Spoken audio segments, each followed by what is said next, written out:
Olá, pessoal, boa tarde. A gente vai dar continuidade à nossa semana que a gente está fazendo. Ontem, na saúde do homem, né, a gente discutiu sobre o tema Novembro Azul e muito focado na promoção da saúde. Falamos de várias coisas, já está lá no nosso canal, o Espaço Aberto para a Saúde UF, para você que ainda não assistiu, poder acompanhar. E hoje a gente tem aqui o privilégio de ter a enfermeira Márcia Duarte Moreira, que aceitou o nosso convite. Ela tem especialização em preceptoria do SUS, especialização em residência clínica e cirúrgica, especialização em saúde da família e geriatria e gerontologia. É muito importante a gente ter a contribuição dela hoje, que vai falar um pouco para a gente sobre como é feito esse exame, o tratamento, né, relacionado a quem já tem problemas de próstata. Então, queria muito agradecer a presença da Márcia aqui hoje. Boa tarde. Primeiro, gostaria de agradecer o convite, né? É sempre muito importante a gente estar levando conhecimento e trazendo nossa experiência do assunto, né? Hoje em dia eu sou gestora, eu chefio ao serviço de urologia do Hospital Universitário Pedro Ernesto e acompanho residentes do programa de residência de clínica e cirúrgica. A enfermaria de urologia é uma enfermaria de nível terciário, né? Nós temos 20 leitos, e a gente abriga lá as principais cirurgias com tecnologia robótica, tecnologias incorporadas ao SUS e voltadas para ciência e tecnologia, mas também voltadas para a formação profissional.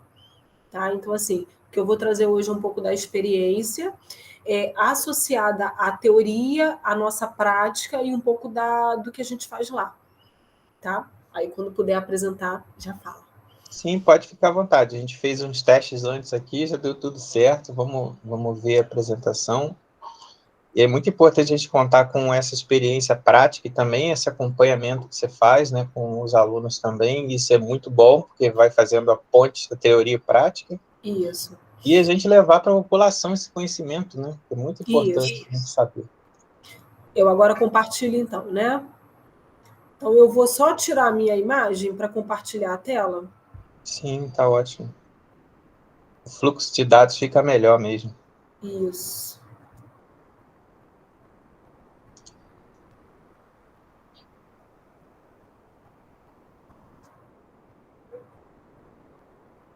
Vocês estão vendo a apresentação? Sim, se apertar F5, aí vai ficar a tela toda. Aí. Tranquilo? Tá ótimo. Peço um pouco de desculpa da minha voz e da tosse, porque eu estou no terceiro dia do Covid, então estou tentando me recuperar. Bem, boa tarde de novo para quem está entrando, para quem já entrou. A gente está no mês de novembro, né, o Novembro Azul, que é característico da Semana da Saúde do Homem. Claro que não só tem a ver com câncer de próstata, mas a saúde do homem engloba educação e saúde, várias patologias, vários conhecimentos, mas eu fui chamada aqui para falar sobre a doença, né? Assistência de enfermagem no câncer de próstata. Em relação ao câncer de próstata, ele é o segundo mais comum entre os homens, ele só perde pelo câncer de pele não melanoma, isso também acontece no público feminino. É um câncer de terceira idade, é claro que alguns de vocês vão conhecer algum paciente com 50 e poucos anos que tiveram um diagnóstico, mas a gente ainda tem 75% dos diagnósticos a partir dos 65 anos. Tem tido um aumento do número de casos, né? Dados do INCA e da Sociedade Brasileira de Urologia. Por quê? Melhoria da evolução dos métodos diagnósticos, isso a gente fala muito da técnica do PSA, que é um exame de sangue super simples, né? A melhoria da qualidade dos sistemas de informação. Hoje em dia a informação ela é bem mais compartilhada e também o aumento da expectativa de vida. A partir do momento que eu tenho um envelhecimento populacional, eu tenho um aumento de casos de doenças crônico-degenerativas. E os cânceres fazem parte desse grupo. De cada 10 casos, 6 são diagnosticados a partir dos 65 anos, mas quando a gente tem ações do Novembro Azul, né, isso acontece também lá no serviço onde eu trabalho. Todo mês de novembro, com o aumento da sensibilização, das atividades de detecção precoce, dos exames ofertados, a gente acaba tendo um público com 50 e poucos anos já fazendo procedimento, por conta da detecção precoce, né? Dos 25% dos pacientes diagnosticados, dos 25% dos diagnosticados, um quarto da população, ela ainda culmina com morte, né? Então a gente ainda tem diagnósticos tardio, inícios de tratamento tardio, então tem uma relevância epidemiológica muito importante. É uma doença que mexe com a qualidade de vida do homem, com a questão da masculinidade, com a questão da sua atividade laboral, do seu papel de provedor familiar, de parceiro. Então, é uma doença que tem um componente multivariado, multifatorial. Eu trouxe uma imagem da próstata para a gente sempre pensar na localização, né? Ela é uma glândula do sistema genital masculino e ela está localizada na frente do reto. Esse balãozinho em azul, essa imagem em azul é a nossa bexiga urinária. Então você vê a localização na frente do reto, próximo à bexiga urinária, próximo à uretra, né? Ela tem uma forma de maçã e tem um peso aproximado de 20 gramas. Com o envelhecimento, os homens, de forma benigna, podem vir a ter um aumento prostático. Você vai ter próstatas de 50 gramas, de 40 gramas, mas o câncer ele não tem a ver com isso, tá? O câncer é uma diferenciação do tecido. Anatomicamente, ela é formada por várias zonas. E eu trouxe aqui a imagem à esquerda, embaixo, da zona periférica, que é onde ocorrem os tumores malignos. Então, é a zona importante. Eu falo essa questão da zona porque quando a gente fala da biópsia, a biópsia ela pega várias regiões da próstata. E é essa região onde tem um crescimento maligno. Só para a gente pensar um pouco em anatomia. Fatores de risco. A idade, né, principalmente com o envelhecimento, a gente já falou. Tem a questão da hereditariedade, pai e irmão com câncer de próstata, né, uma relação também de fatores genéticos. Hábitos alimentares e estilo de vida, ou seja, hábitos alimentares e estilo de vida é fator de risco para a maioria das nossas doenças, tanto cânceres como outras patologias. Tá? A obesidade, o tecido gorduroso, ele tem maior propensão à formação, a etnia ainda é mais comum em homens negros, e a parte de exposição a aminas aromáticas. Então, é aquele trabalhador de indústria química, indústria mecânica, foligem, o trabalhador que trabalha com conservante de madeira, com motor de escape de veículo, fuligem, então ainda tem um componente de trabalho em relação a essa patologia.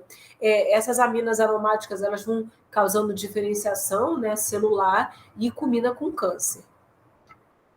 A gente fala de detecção precoce, porque a gente está no mês do Novembro Azul, então é um mês que aumenta a questão da sensibilização, tá? Mas, de qualquer forma, o exame de próstata ele é o PSA e o toque retal, que é o exame manual da próstata, que é feito a partir do reto, eles são recomendados a partir de 50 anos de idade. Nos homens que têm histórico de pai ou irmão com câncer de próstata antes dos 60 anos, essa investigação ela precisa iniciar a partir dos 45 anos. Isso é dado da Sociedade Brasileira de Urologia, tá? Que é a nossa fonte.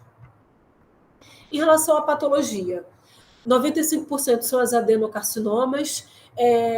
Isso não é o objetivo da palestra de hoje, mas se vocês pegarem uma biópsia de próstata de algum paciente ou de algum conhecido, a maioria você vai ver adenocarcinoma e tem 5% de caráter heterogêneo. Tá? A doença geralmente ela é assintomática, o homem não tem sintomas, né? E ela tem uma evolução variável. Há homens que procuram o urologista, o atendimento médico, quando possuem sintomas, mas é de doença já avançada. Porque pela localização da próstata, ele está próximo da bexiga, então a gente pode ter obstrução do fluxo urinário pelo aumento prostático, compressão da bexiga, retenção da urina, então aquele paciente que pode estar pensando que está com uma infecção urinária, mas quando você vai ver já é um aumento do tumor, uma diminuição do jato e da força do padrão urinário. Então, o homem fala, eu vou fazer xixi, cai no vaso, cai no chão, o xixi sai igual um chuveirinho, né? Sai vários jatos, né? E também tem uma questão da metástase. A metástase óssea ela é muito comum, região lombar, quadril, também tem os casos de anemia, de perda de peso, de fraqueza, que são sintomas convencionais no aumento da doença.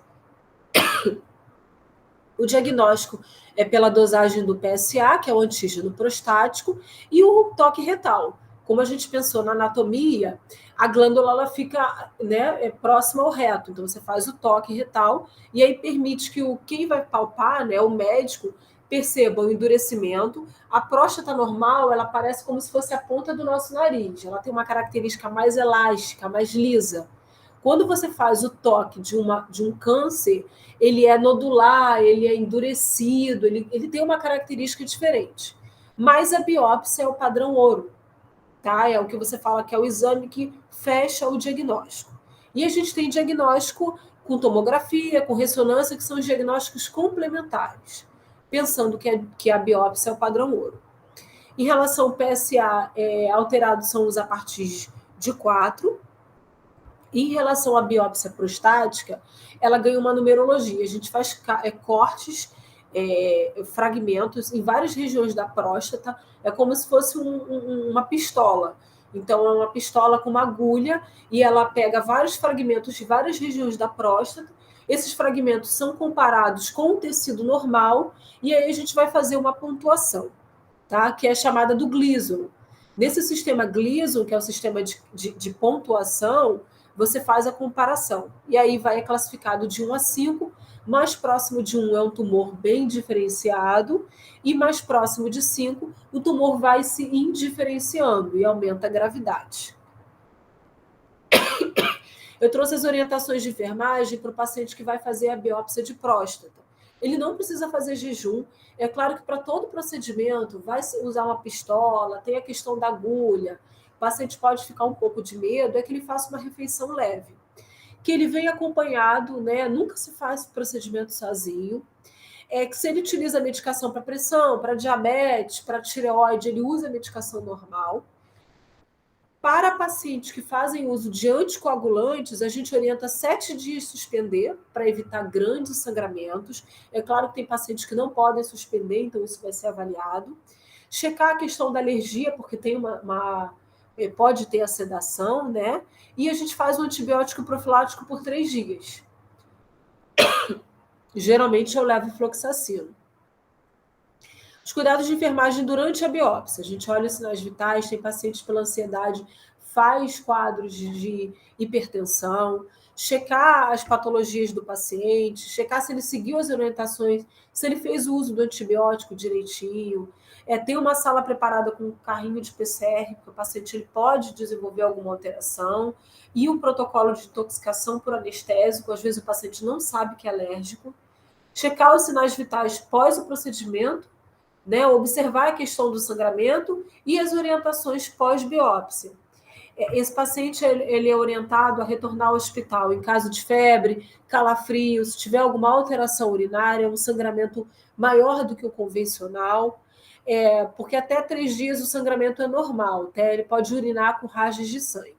Evitar a relação sexual por 2 dias, pelo esforço, manter o repouso por 2 dias, e a gente sempre fala evitar andar de bicicleta, que faz aquele esforço da perna e da região do pubiana, e utilizar o antibiótico conforme a prescrição.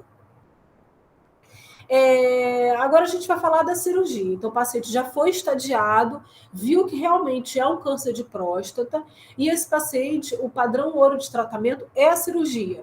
Em outros tumores, a gente vê que faz quimioterapia, faz tratamento hormonal, mas no caso do câncer de próstata, o tratamento é a retirada prostática.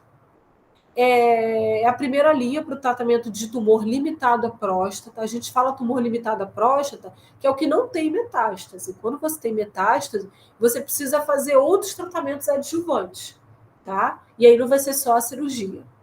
Então, o que é a prostatectomia radical? É a remoção da próstata, das glândulas seminais, é radical por isso. Do ducto deferente, do tecido adiposo. Em alguns casos, o paciente tem necessidade de fazer uma linfadenectomia, retirar linfonodos positivos, né? E permite um excelente controle da doença localizada. Tá? É a cirurgia realmente com impacto muito positivo. Nessa técnica, a gente fala que ela é retropúbica, que é o padrão ouro no Brasil, no exterior já tem sido mais a tecnologia da robótica. Você faz um corte no abdômen do paciente, né, e na região abaixo do umbigo, né, da cicatriz umbilical, faz um corte mediano, um corte em pé mesmo. E essa próstata, você desloca a bexiga e faz a retirada da próstata. Nessa retirada, você faz uma anastomose entre a bexiga e a uretra, une, né, a bexiga e a uretra, retira gânglios linfáticos, que é a linfadenectomia que a gente falou. Tem o menor risco de lesão retal, porque ela é retropúbica, a posição dela. E você preserva esfíncter, preserva nervo cavernoso, então você tem uma melhor chance do paciente não ter tanto problema com potência sexual. Esse risco existe, tá? Só que a cirurgia ela tenta impactar o mínimo possível nisso. Então, a foto de novo para a gente ver onde é o corte, tá? Complicações.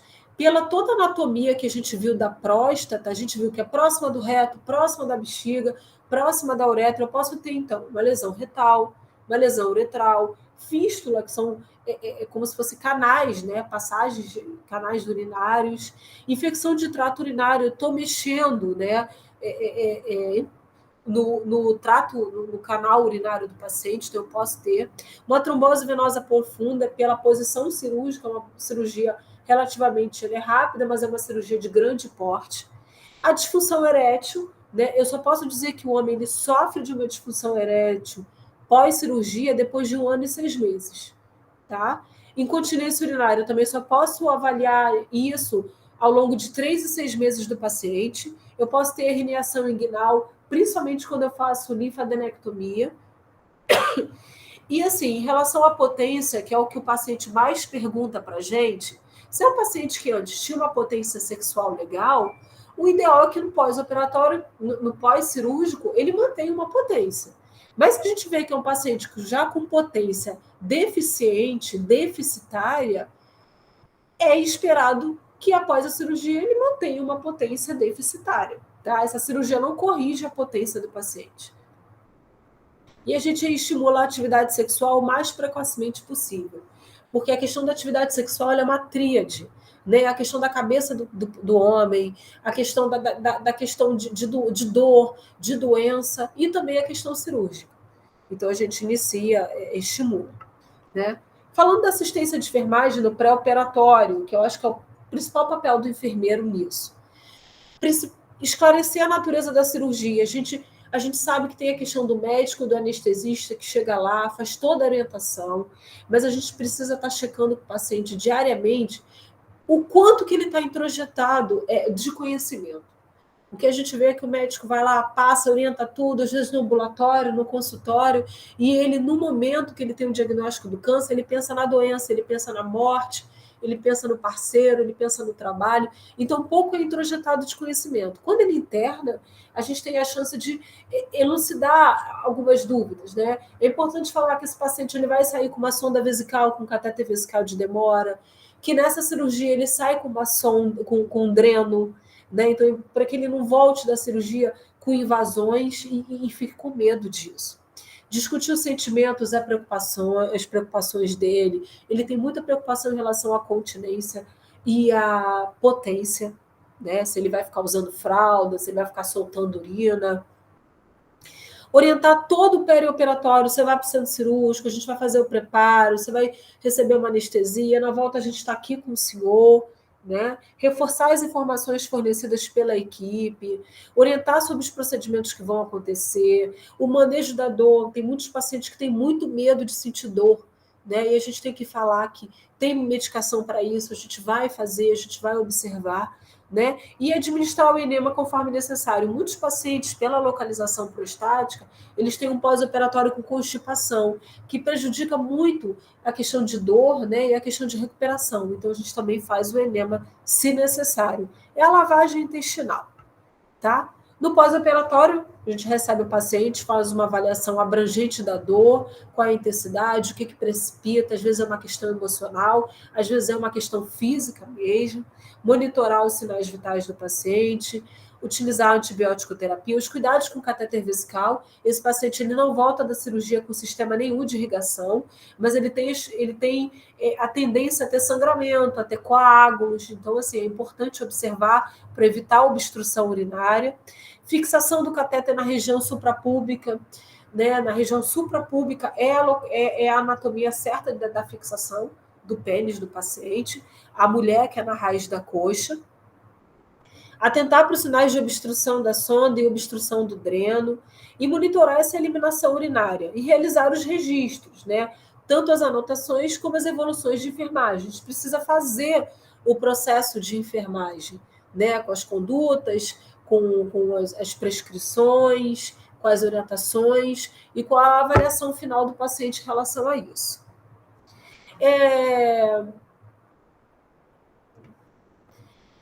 No pós-operatório, o paciente ele recebe uma dieta branda, ele já é liberada no final do dia. Ele vai para casa com essa sonda, então é muito importante que a gente faça a orientação do uso do catéter em casa. Olha, senhor, não deixar esvaziar chegando a 2/3, não colocar a sonda acima da cintura, cuidado para na hora de dormir não prender ela, não fixar, não disposicionar. Ele sai com um dreno que é retirado na alta hospitalar, mas tem um curativo do dreno. E a retirada do ponto 10 a 14 dias. Então, orientação, limpeza do ponto, não usar álcool, a gente ainda vê gente orientando álcool, é só soro fisiológico, tá? Eu trouxe também o que a gente faz lá no serviço, a abordagem perineal. É uma abordagem que ela é feita para próstatas menores, com tumores bem localizados, bem estadiados. Você faz uma incisão, um cortezinho entre o escroto e o ânus do paciente. Pensando em anatomia, é muito melhor. Você tem menos risco da questão da impotência sexual. É um corte pequeno na região, mas você precisa prestar atenção que é uma área próxima à fezes. Então, assim, da higiene e da orientação do paciente. A vantagem dessa técnica cirúrgica é a maior visibilidade de você visualizar a próstata, né? É um menor corte, menor tempo de recuperação do que a técnica aberta convencional. Mas se é um paciente que eu preciso fazer esvaziamento de linfonodo, é uma técnica que não vai servir. Eu não vou cortar na região perineal para depois fazer incisão para fazer linfadenec. E eu preciso também ter uma próstata que atravessa essa região. Então, próstata muito aumentada, não consigo fazer por essa técnica.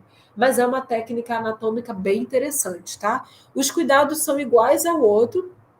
O paciente, geralmente, em vez de um dreno de Hemovac, que é aquele dreno de sucção para sangramento, ele vai com um dreno que parece uma luvinha, que é o dreno de Berrose, que também é retirado na cirurgia.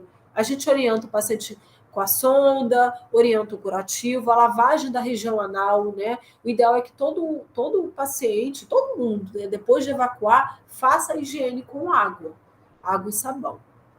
Tá? E eu trouxe também a questão da cirurgia robótica.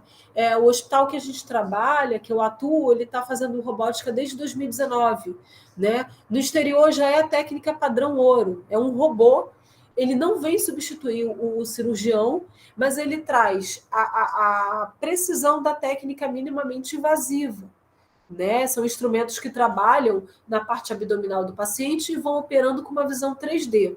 Vem substituir a técnica videolaparoscópica, que antigamente se operava por vídeo, mas que era o cirurgião que manipulava as pinças. Agora a gente tem um robô que manipula as pinças. Né? São comandados por um cirurgião à distância, eu trouxe uma foto. O cirurgião ele fica nesse console e parece uma imagem de videogame mesmo, ele fica manejando o console.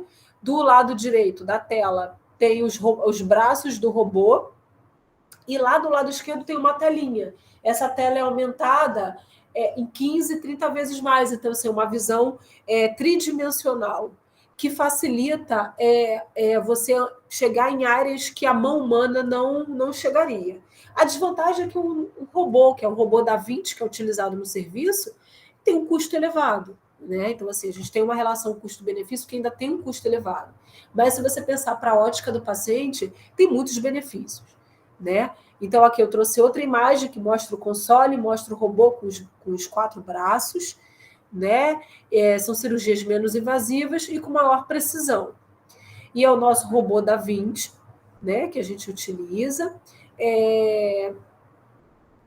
Eles são controlados com um chip, tá? Os instrumentos são reutilizáveis, mas você tem um controle total. Fez 10 procedimentos, tem que trocar tudo. Então, assim, tem um controle bem, bem efetivo para que a peça não quebre, não gere dano e não vai impactar negativamente no procedimento cirúrgico. Eu trouxe uma foto lá do nosso serviço, né? Você vê a tela, você vê o robô, o cirurgião.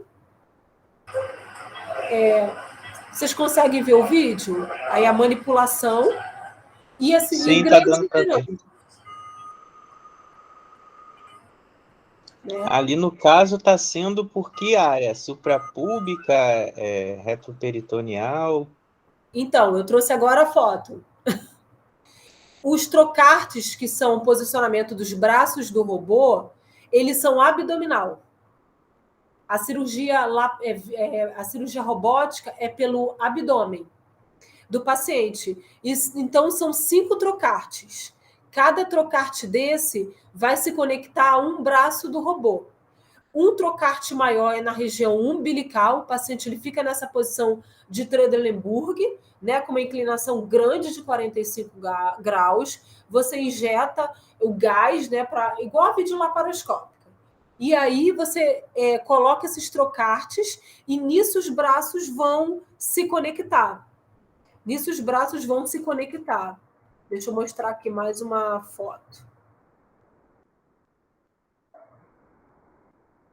Aqueles 5 braços vão se conectar.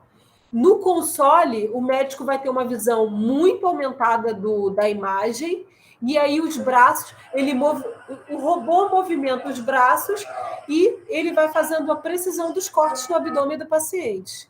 Esse paciente no pós-operatório, ele sai com 5 áreas de ponto muito pequenininho. É como se fosse a cirurgia por vídeo mesmo. Mas, como eu falei, por vídeo, o cirurgião ele manipulava o instrumento. Então, você ainda tinha a questão da precisão do cirurgião. Agora eu tenho a precisão cirúrgica do robô. Conseguiu entender? Sim, perfeito. E aí são mínimo cortes, tirando o ponto, a cicatriz quase não aparece. Você já usa a região umbilical, que é uma região de acesso de vídeo.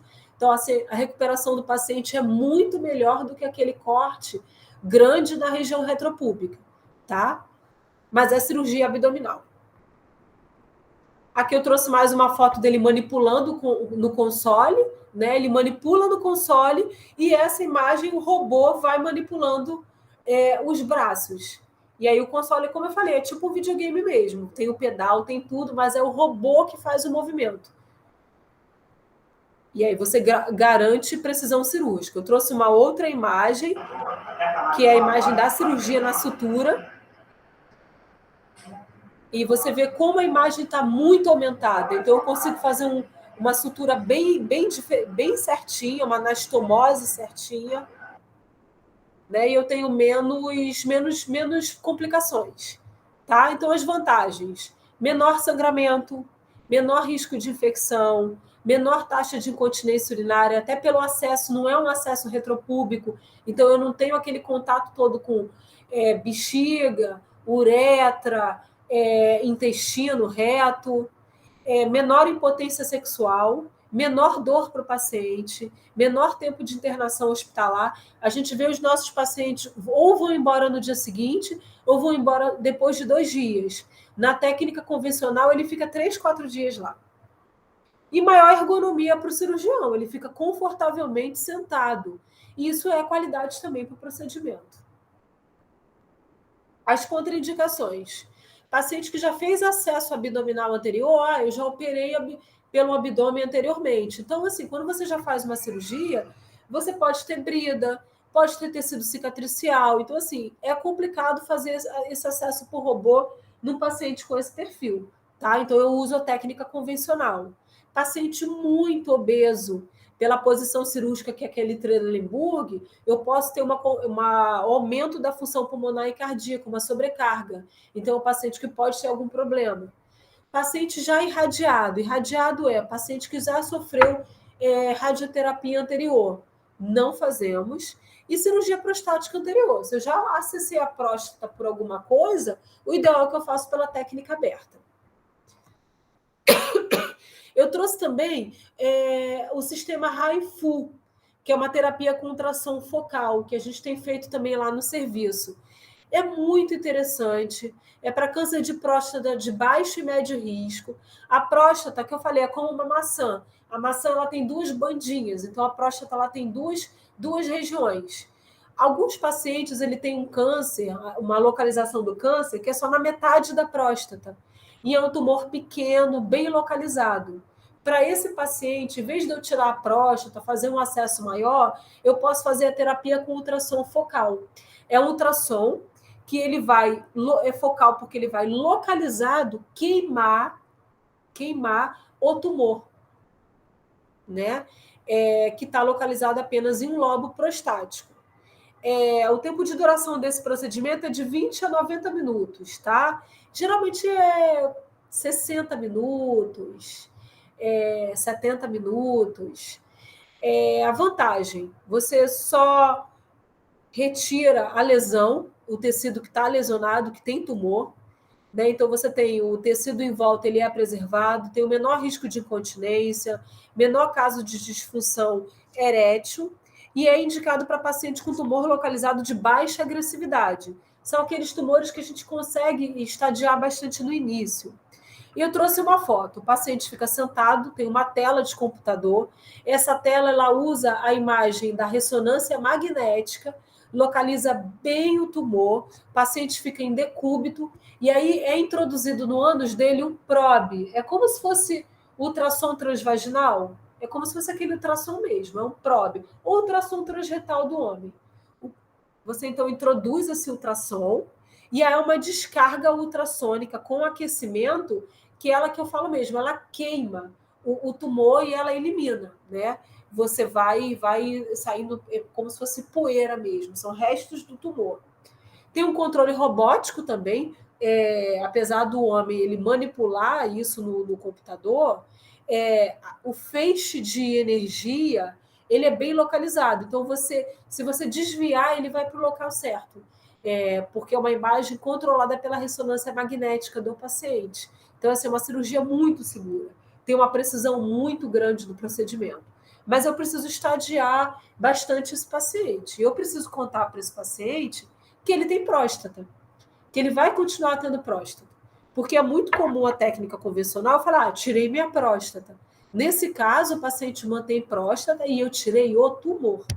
Né? Então, é um paciente que vai continuar com o acompanhamento. Tá?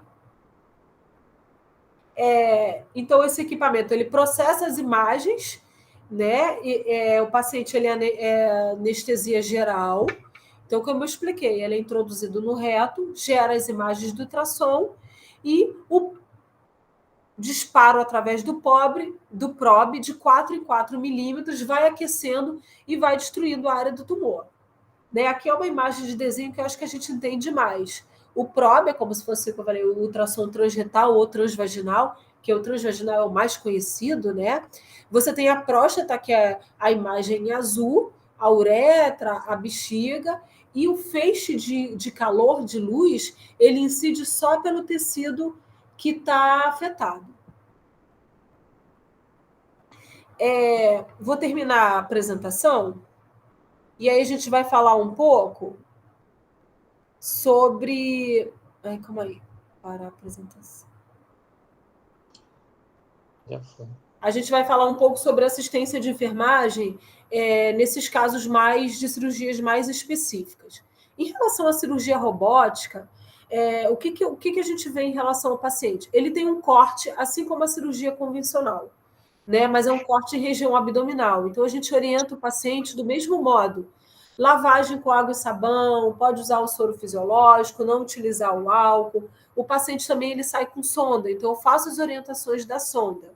Esse paciente ele vai para casa também sem o dreno, né? Orienta só os curativos do dreno. É um paciente, pela injeção do gás, ele precisa caminhar, porque o gás que é feito para aumentar o volume abdominal e auxilia na visualização da imagem, como cirurgia por vídeo, a gente orienta que esse paciente ele caminhe bastante para a eliminação de gases. Só que as orientações são bem semelhantes. Tá? O que a gente vê lá no serviço é que o paciente, eu quero operar com robô, eu quero operar pela técnica convencional. Temos perfis de pacientes para todos os procedimentos, gente.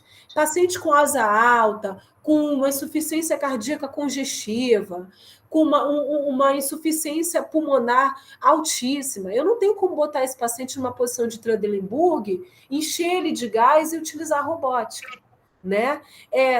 Eu preciso fazer uma linfadenectomia, então eu não posso usar períneo do paciente. E o paciente com a técnica do Haifu, a técnica focal, é um paciente que, primeiro é um paciente que precisa ser muito orientado que ele tem próstata. Então, eu tenho esse paciente que vai voltar para mim, vai continuar fazendo imagem, vai continuar fazendo PSA, ou é um paciente, às vezes, que eu vou atender e ele nunca mais vai aparecer na minha vida, né? Então, assim, tem paciente de perfil para todas as técnicas cirúrgicas, tá? E a assistência de enfermagem ela vai ser voltada também para todos os perfis de paciente. O que eu não coloquei na apresentação, mas sempre é muito importante da gente estar falando é que, apesar da gente estar fazendo uma intervenção, desculpa pela tosse da Covid, apesar da gente estar fazendo uma intervenção para o câncer de próstata, é um paciente que precisa ser abraçado pelo sistema em relação a outras coisas que envolvem a saúde humana, né?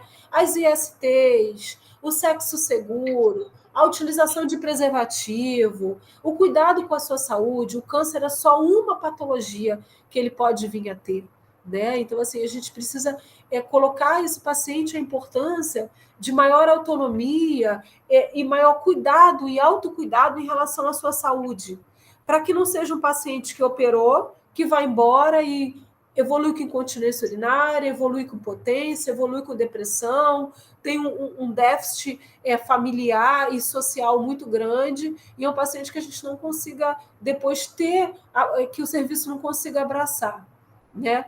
Eu acho que em relação à teoria é isso, e aí eu estou aberta para alguma pergunta, se tiver. Muito obrigado, Márcia. Tomara que você melhore logo aí da tosse da Covid. Obrigada. Nova cepa. Eu ia te perguntar uma coisa que você acabou até falando agora, do papel da família, né?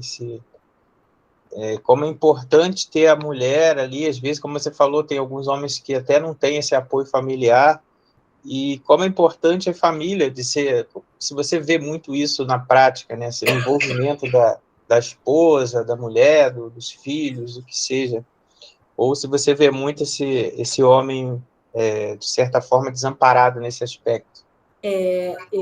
O nosso serviço, o serviço de urologia, né, é uma coisa que a gente coloca muito lá, é uma coisa que eu faço muita questão, e eu acho que, assim, a minha equipe, né, a nossa equipe que trabalha comigo, assim, é uma equipe que ela é bem treinada, ela é bem capacitada, é uma equipe que eu tenho muito orgulho de ter.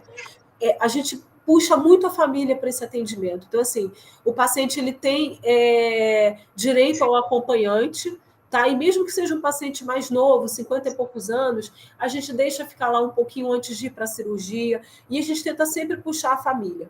A mulher, ela tem culturalmente e tem lá no serviço um papel muito importante.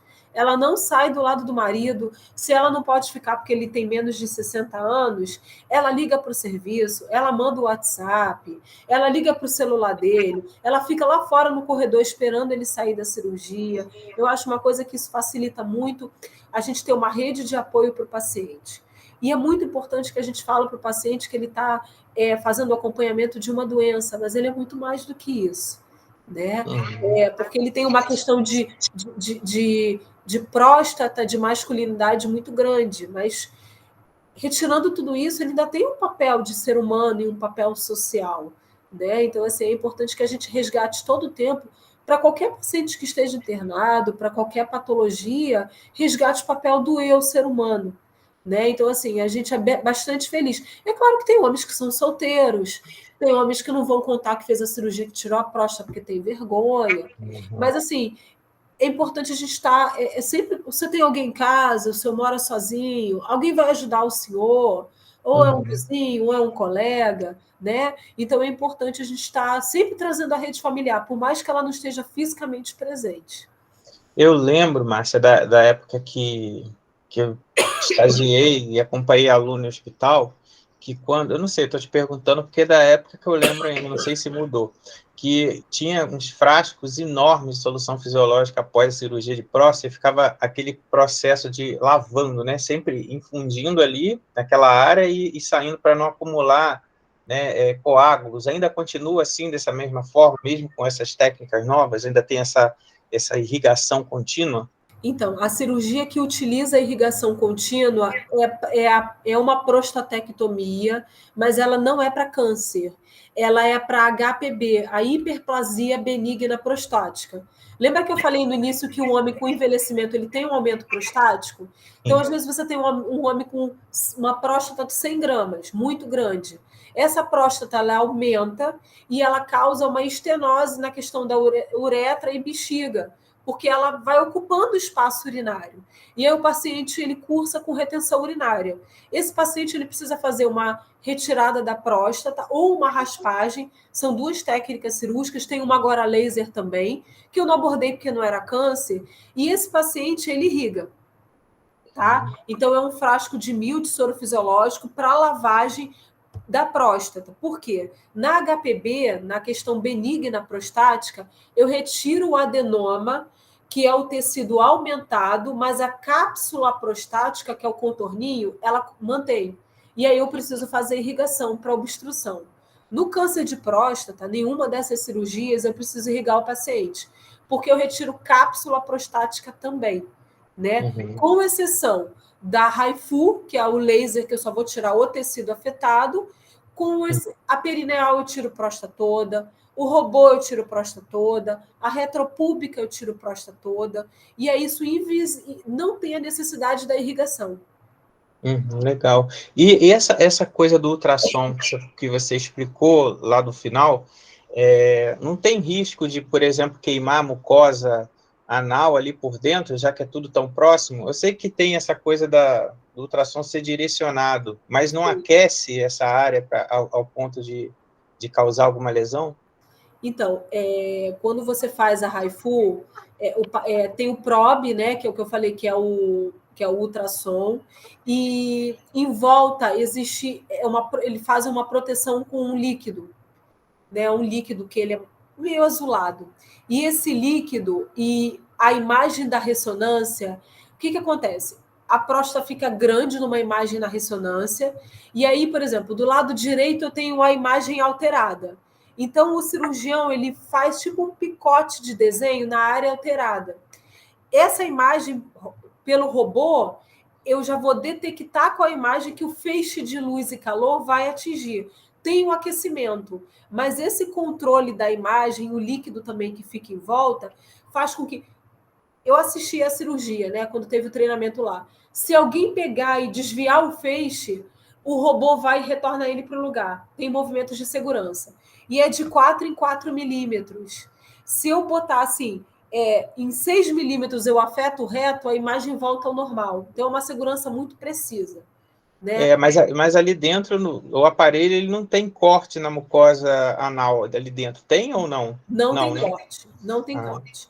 Então, esse Agora, líquido, ele tipo faz uma proteção térmica, digamos assim, né? isso faz uma proteção térmica. E não tem corte, porque eu só uso a área anal para eu acessar a próstata. Assim como o toque retal, que eu não coloco o dedo na parte retal para acessar a próstata, o probe vai fazer o mesmo caminho do dedo. E aí, nisso, eu vou acessar a próstata. Agora, a gente sempre fala que o paciente ele pode ter sintomas irritativos do uso de laser.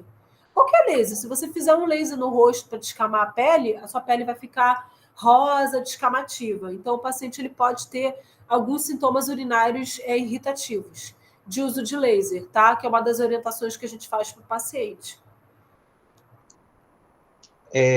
Uma outra coisa também que os pacientes perguntam muito, né, que eu até já sei, mas é importante a gente deixar gravado, é em relação à ejaculação, quando o cara perde a próstata, né? Porque alguns homens, já idosos, eles ficam falando que perde a ejaculação, né? Aí eu sei que o líquido, né, no caso o esperma, ele vai para dentro da bexiga, não é isso? Isso, a gente fala em ejaculação retrógrada. Ele tem o líquido, mas ele não faz o caminho ascendente, né? O caminho anterógrado, que é ser eliminado para o meio externo. Ele ejacula, mas ele fica absorvido no meio interno. Tá? É uma orientação importante, bom que você falou nisso. Né? Porque o homem pensa, fiquei seco. Não, ele não ficou seco. Ele tem ejaculação, só que ela não faz o trajeto anterógrado, que é o trajeto de ir para fora do corpo. Ele é absorvido internamente. Depois vai sair na urina, né? Depois ele vai sair na urina. Isso. Aquela técnica do corte lá no períneo, até esqueci o nome, ali na região entre o ânus e... A perineal. É perineal mesmo, eu fiquei achando isso. que... Você falou que tem alguns casos que não são recomendados, né? Só quando é mais externo, né? A localização do tumor. Na verdade, é quando o tumor é pequenininho. Quando eu tenho uma próstata pequena... Porque essa área perineal entre o ânus, né, e o períneo é pequena. Então, eu só consigo que atravesse uma próstata pequena. Se for uma próstata de paciente muito aumentada, não tem como fazer por essa passagem. E outra questão também, eu preciso fazer esvaziamento de linfonodo. Pela região perineal, eu não consigo fazer esvaziamento linfonodal. Né, linfadenectomia. Então, quando o paciente tem uma próstata bem localizada, um tumor bem pequenininho, estadiado, em que eu faça só a retirada da próstata e não preciso fazer linfadenectomia, eu posso usar a via perineal. Tá? Interessante. Você falou da bicicleta, né? Porque é a área que tem essa área da dor e tudo mais, da inervação, e uma coisa que chamou muita atenção, que eu não tinha ouvido falar, em relação à constipação, que tem relação com essa cirurgia mais a radical, né? Que você estava falando. Isso, a radical e a perineal. A gente tem uma proximidade muito grande da área retal do paciente. Né? Então, o paciente pode cursar pela questão anestésica, né? A anestesia ela reduz o funcionamento intestinal, né? Pela questão também de edemas cirúrgicos, né? Você corta a área, tem uma questão de edema, então o paciente ele pode cursar com constipação. Então, a gente orienta uma dieta mais laxativa, aumento da ingesta hídrica, que vai melhorar muito a questão da diurese, fazer as caminhadas, né, para melhorar o trânsito intestinal e também se evitar algum ilho paralítico, né, alguma parada do funcionamento do intestino. E em alguns casos a gente precisa fazer enema no paciente. Alguns casos de robótica também a gente precisou, porque pelo abdômen mais distendido, o paciente sentia menos dor, mas ele tem a questão da eliminação dos gases, então a gente tem, às vezes, um trânsito urinário um pouco mais prejudicado. E aí ele diminui também a ingesta alimentar, porque ele está distendido. Né? Cirurgia de vídeo, geralmente o paciente ele reclama um pouco disso. E o robô é bem semelhante, tá? A diferença é a precisão dos braços do robô em vez do braço do médico, do cirurgião. Caso o pós-operatório muito parecido também vai ter essa constipação, né? E problemas. Vocês têm, se alguém quiser colocar alguma pergunta, acho que a professora Cláudia ainda está aí. Se você quiser, Cláudia, falar alguma coisa.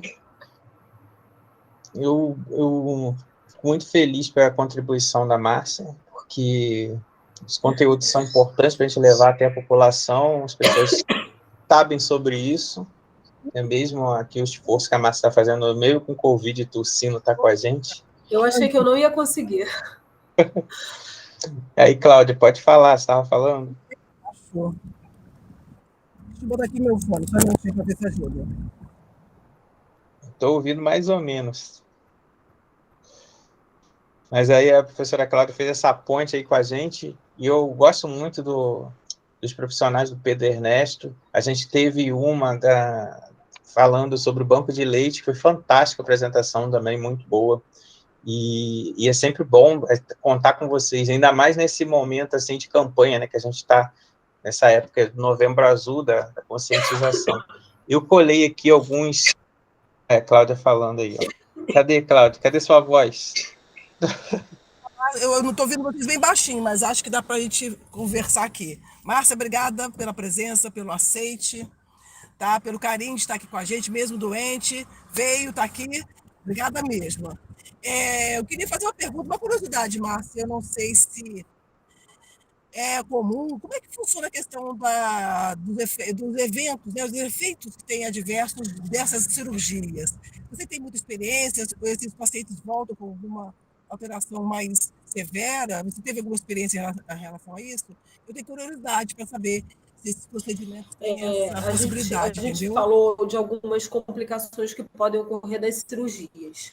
Então, assim, o que eu tenho de experiência é o ilho paralítico, né, pela questão da cirurgia abdominal, pelo procedimento anestésico. Então, alguns pacientes cursaram com ilho paralítico e precisaram fazer outras intervenções. Lesão retal no procedimento cirúrgico, principalmente da técnica aberta convencional, que é um corte feito pelo médico, né? E aí com lesão retal. E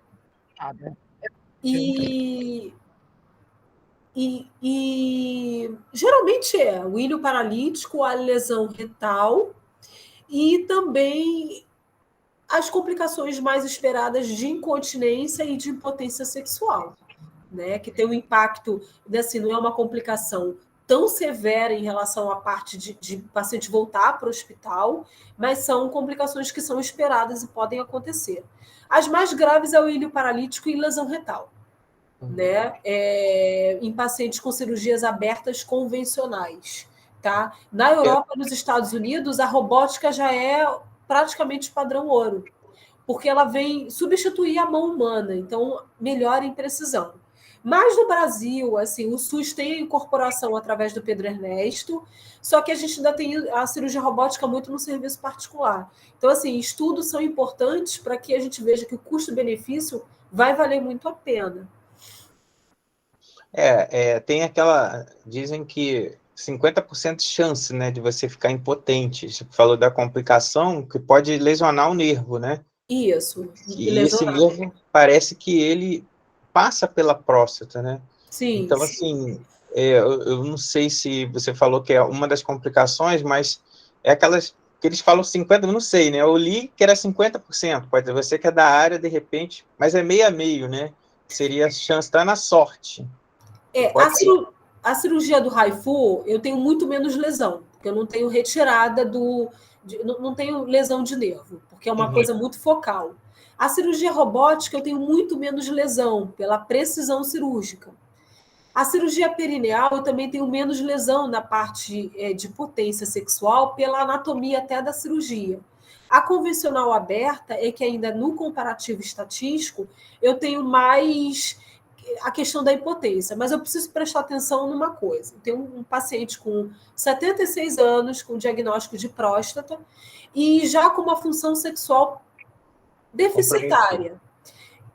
Pós-cirurgia, ele vai manter ou piorar essa função, né? E o que a gente vê, pacientes mais jovens, com 50 e poucos, 60 anos, pacientes super jovens, 62, 63, 65, que já tem uma vida sexual ativa e no pós-operatório tem medicação, tem fisioterapia para isso. Então, assim, é importante a gente estar acompanhando o paciente depois. Não tem como ele dizer que ele vai ficar perdendo urina ou que ele vai ficar impotente só dele dizer, né? Eu preciso ter um período de um ano e meio, e na incontinência de 3 a 6 meses, para ver se a perda urinária melhora. Então, assim, eu tenho casos de pacientes conhecidos meus, com 50 e poucos anos, que fizeram a cirurgia, usavam fralda e agora não usa nada, voltaram à continência, com fisioterapia, com uso de medicação, e voltaram à potência sexual, né? Cada dia mais a gente tem a tecnologia da fisioterapia, que vem os exercícios de nervo pudendo, assim como os exercícios de Kegel femininos, né, que melhoram a questão da incontinência. Nos homens também temos exercícios. e a potência também. Interessante. Muito Não posso obrigado. falar que muitos homens que cursaram com impotência depois precisam retornar e fazer o uso da prótese, tá? Existe a chance da prótese peniana para os homens que tiveram impotência sexual e têm a vida sexual ativa. Eu acho que a gente precisa falar isso porque é uma coisa que o SUS oferece. Ah, interessante. Essa parte nem tinha lembrado, tá vendo? É importante falar disso, né, da prótese também. E tem vários tipos, né? Tem uma que fica o tempo inteiro lá na mesma posição, tem outras que enchem, né, de solução salina, porque tem uma bombinha. Tem vários tipos. Tem tecnologia. O SUS ainda oferece a prótese rígida. Ah, essa que fica o tempo todo na mesma posição, Isso, mas a gente ainda tem pacientes que têm de estudos ou que colocam outros tipos de prótese, tá? Isso pode acontecer. Márcia, queria te agradecer, muito, muito bom essa troca de informações. Te agradecer 2 vezes, né, porque você está melhorando, tomara que você melhore logo da tosse, da Covid, e falar que foi riquíssima essa troca. Daqui a pouco a gente vai colocar lá no canal, para quem não pôde assistir agora. A lista de presença está aí já no chat, para vocês preencherem, quem quiser certificado. E agradecer a professora Cláudia, o pessoal que ficou aí até agora, a Gisélia, Fernanda, Ariel, Eduarda. Teve algumas pessoas que entraram e saíram, né? A conexão não está muito boa para essas pessoas, provavelmente. Mas a gente só tem que agradecer e falar que é importante a gente continuar aí nessas campanhas de Outubro Rosa, Novembro Azul e outras cores que tem por aí, que são os momentos que a gente tem de conscientização, né? E tentar fazer com a detecção precoce.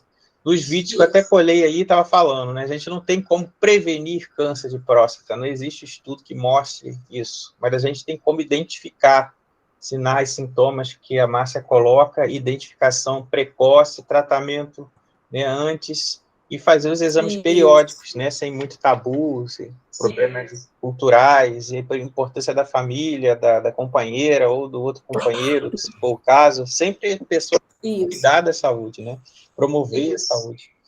Então é isso, Márcia, muito obrigado, viu? E agradecer a vocês que ficaram aqui também. Eu queria agradecer também bastante.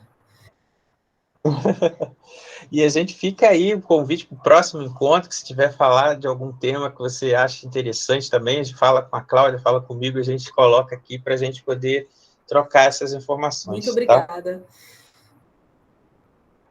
Eu que agradeço. Então, tchau, pessoal. A gente se vê e daqui a pouco a gente põe lá